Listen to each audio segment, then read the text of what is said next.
100 days मालिकेच्या भागामध्ये आपण पाहिलं होते की नेहाची आई अजय बरोबर त्यांच्या लग्नाबाबत बोलते।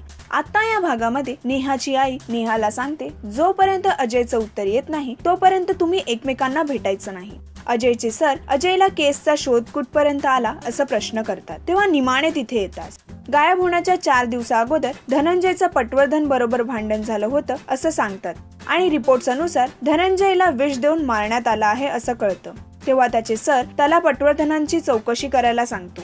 ॲडव्होकेट जाधव राणीला भेटायला येतात। राणी त्यांना पैशांची लालच देऊन सर्व ऑफिसचे कागदपत्र आणायला सांगते। पोलीस पटवर्धनांची चौकशी करण्यासाठी त्यांच्या घरी येतात। पटवर्धन राणीला फोन करून कळवतात की धनंजयचा खून झाला आहे। तेव्हा ती त्यांना सांगते, मी तुमच्या घरी येते आणि मग आपण बोलूया। दुसऱ्या दिवशी राणी पटवर्धनाची घरी जायला निघते।